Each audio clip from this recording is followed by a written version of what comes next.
दोस्तों नमस्कार। दोस्तों अंता में चक्रव्यूह रचा गया है नरेश मीणा के लिए, ये सोशल मीडिया पर कहा जाने लगा है। लेकिन नरेश मीणा ने भी कहा कि मैं महाभारत का अभिमन्यु नहीं, अंता का अभिमन्यु हूं, नरेश मीणा हूं और इस चक्रव्यूह को तोड़ के दिखाऊंगा। तो क्या बीजेपी और कांग्रेस के चक्रव्यूह को नरेश मीणा तोड़ पाएंगे और इसके सामने टिक पाएंगे? क्योंकि कांग्रेस और बीजेपी ने अपनी 80 स्टार प्रचारकों की फौज सिर्फ अंता विधानसभा में उतार दी है। 40 स्टार प्रचारक बीजेपी के पास हैं, 40 स्टार प्रचारक कांग्रेस के पास हैं और नरेश मीणा के पास एक अकेला बंदा, खुद नरेश मीणा। ऐसा लगता है कि पूरी ताकत पार्टी ने यहीं लगा दी है। बीजेपी ने जो टिकट दिया था उस टिकट को लेकर भी सवाल उठे, कांग्रेस ने जो टिकट दिया उस पर तो सवाल उठे ही। नरेश मीणा पहले मांग कर रहे थे लेकिन नहीं मिला।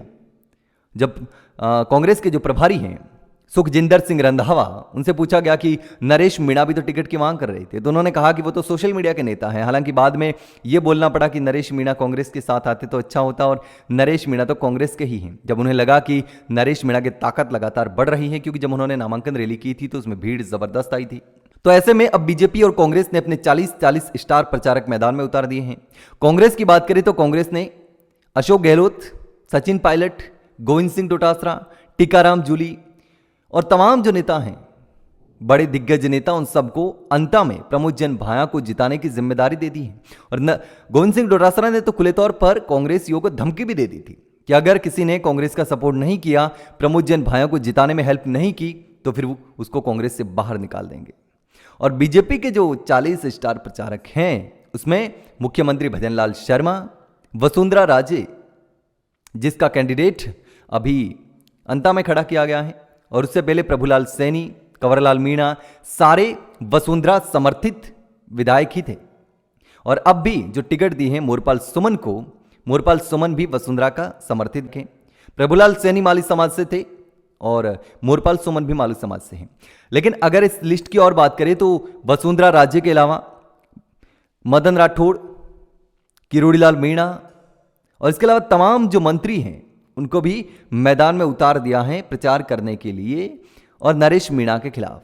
ऐसे में ये जबरदस्त तरीके से जो चुनाव है वो हो रहा है और यहां पर माहौल पूरी तरीके से गर्म है, सियासी माहौल पूरी तरीके से गर्म हो चुका है। और एक डॉक्टर साहब हैं, वो भी यहां से चुनाव लड़ने की पूरी तैयारी कर चुके हैं और सुप्रीम कोर्ट तक पहुंच गए हैं। भजनलाल सरकार ने उनको राहत नहीं दी।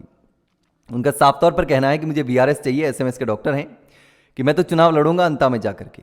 तो अब शायद एक आध दिन में इसका भी फैसला हो जाएगा, उनको भी वीआरएस शायद मिल जाएगी, क्योंकि सुप्रीम कोर्ट ने जल्द फैसला लेने की बात कही थी सरकार को, क्योंकि सरकार नहीं चाहती थी कि वो डॉक्टर साहब अंता से चुनाव लड़े। तो अब डॉक्टर साहब अलग हैं, तो 4 कैंडिडेट हो जाएंगे यहां से कुल मिलाकर के। लेकिन टक्कर जो है वो 3 कैंडिडेट में रहने वाली है। नरेश मीणा कांग्रेस से प्रमोद जन भाया और बीजेपी से मोरपाल सुमन। अब सुमन जी जीतेंगे, भाया जी जीतेंगे या नरेश मीणा कोई कमाल कर पाएंगे, ये तो 14 नवंबर को पता चल पाएगा कि जनता ने किस पर भरोसा किया है। क्या जनता ने नरेश मीणा पर भरोसा किया या नहीं किया, ये 14 नवंबर को पता चल पाएगा। लेकिन इसी बीच बहुत सारी चीजें होने वाली हैं, क्योंकि अभी समय है और इस ऐसे में 11 तारीख को वोट पड़ने वाले हैं और इससे पहले और भी चुनाव प्रचार होगा, रैलियां होगी, तमाम नेताओं की भाषणबाजी होगी, आरोप प्रत्यारोप होंगे, सारी चीजें होगी। लेकिन कांग्रेस और बीजेपी के 40 से 40 जो स्टार प्रचारक हैं, यानी कि 80 दिग्गजों की फौज के आगे नरेश मीणा कितना कमाल कर पाते हैं, कैसे लड़ पाते हैं और इस चक्रव्यूह को कैसे तोड़ पाते हैं। अंता का जो कांग्रेस और बीजेपी का चक्रव्यूह है, इस चक्रव्यूह को कैसे तोड़ पाते हैं या नहीं तोड़ पाते हैं, ये देखने वाली बात होगी।